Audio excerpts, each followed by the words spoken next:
Al comparecer de forma virtual ante senadores de la Junta de Coordinación Política, el gobernador del Banco de México, Alejandro Díaz de León, afirmó que mientras más tarde el país en regresar a la actividad productiva, más pronunciada será la caída de la economía. Enfatizó que si el confinamiento social se prolonga hasta el mes de septiembre, entonces se llegará al escenario de mayor contracción económica que prevé Banjico, que es de menos del 8.8% del Producto Interno Bruto para el 2020. Puntualizó que si el regreso ocurre en junio, la caída del PIB no sería tan pronunciada y se cumpliría el escenario de menor contracción económica con menos 4.6%, que bueno, es también una cantidad bien importante. Por su parte, el presidente López Obrador dijo no estar de acuerdo con el pronóstico del Banco de México en el sentido de que la economía nacional sufrirá una caída de menos 8.8% por la epidemia del COVID-19. Confió en que México saldrá pronto de la crisis e indicó que hay signos alentadores como la apreciación del peso frente al dólar, aunque reconoció que se han registrado fugas de capitales del país.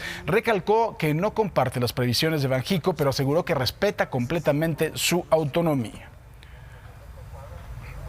Pues bueno, mi querido Rodrigo Pacheco, a quien saludo con mucho gusto. Ahora sí no entiendo nada, ¿no? Porque por un lado hay una calificadora que ya dijo que Dos Bocas y el Tren Maya va a ser bueno si se hace rápido. Dice Banjico una cosa, el presidente dice otra. ¿Qué pasa? Cuéntanos, señor Pacheco. Mi querido Paco, qué gusto saludarte esta mañana y sin duda lo que pasa es que hay mucha incertidumbre y es muy difícil entender exactamente cuál es el escenario en el que se va a mover México. De hecho, es la primera vez en la historia del Banco de México en donde en vez de establecer un rango de crecimiento y un solo escenario, recurrió a tres. Y yo lo veo de la siguiente manera, mi querido Paco. Es como cuando vas con tu amigo que acaba de nacer su hijo y no está muy bonito, pero dices, no, sí, mira, salió la nariz de la mamá.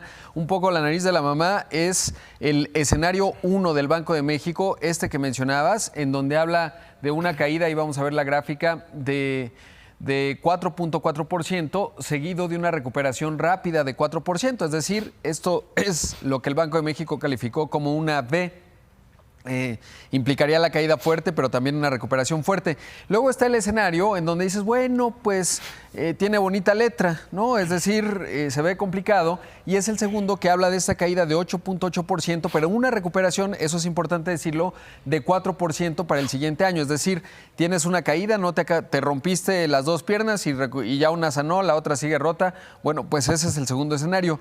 Y el tercer escenario, Paco, que todo ello tiene que ver con cómo se va reactivando la economía, es el escenario más realista, en donde ves una caída no tan fuerte de 8.3%, pero una recesión todavía el próximo año de 0.5%. Tuve la oportunidad de hablar con Alejandro Díaz de León, el gobernador del Banco de México, y me decía que, le preguntaba yo, de estos escenarios, lo que vamos a ver conforme avance el año es que se va a ir decantando por uno de los tres, y me decía él, no, todavía se puede modificar, y evidentemente no parece, eso no me lo dijo él, pero no hay elementos, Paco, para pensar que va a haber una recuperación muy rápido. ¿Qué nos podría hacer pensar en una V, es decir, una caída de 4.3 y luego una recuperación fuerte? Pues que se encuentre una vacuna rápido, que Estados Unidos se recupere muy rápido, porque eso, ayudaría justo al rebote de México. ¿Qué nos haría pensar en una caída de 8.8 y luego una recuperación? Bueno, pues que Estados Unidos caiga muy fuerte, que la vacuna no se encuentre tan rápido, que la economía tarde en arrancar y finalmente que Estados Unidos se recupere muy fuerte. Y en el tercer escenario, es que tengamos este asunto de los brotes, rebrotes, que no haya mucha certeza en la economía. Sin duda, Paco, no ayuda el hecho de que del lado del gobierno, en términos de la respuesta fiscal, no está. El propio Banco de México en su informe presentaba hacia un cuadrito de cuál ha sido la respuesta fiscal de medidas contracíclicas, es decir, cómo reactivas a la economía. Y la verdad es que lo de México es nada, ¿no? Entonces solo México se va a tener un mejor desempeño económico o una menor caída si el mundo y si los factores externos son positivos. ¿Cuáles son esos factores externos? Tratamientos o vacunas, y por el otro lado el rebote que pueda tener Estados Unidos. Y eso hoy por hoy no lo podemos saber. Lo que sí podemos saber, Paco, es que estamos hablando de la peor recesión que ha tenido México desde 1932, y cuando eso ocurre, las consecuencias Lo vimos en la crisis del 95, la de 2008 no tanto, son realmente de grandes proporciones y magnitudes. Y en ese contexto, Paco, pues entre la V profunda o la U, espero que no lleguemos a la L, que no es un escenario que podamos sacar justamente del panorama. Sí, estaba yo leyendo algunas declaraciones de José Ángel Gurría, el secretario general de la OCDE, que habla también de la misma U, creo que todos coinciden en eso, pero que lo que no sabe es cuánto tiempo va a tardar o cuál será el piso de esa U, ¿no? Y pues de verdad creo que debemos también como ciudadanos tomar las previsiones necesarias porque va a ser un año difícil.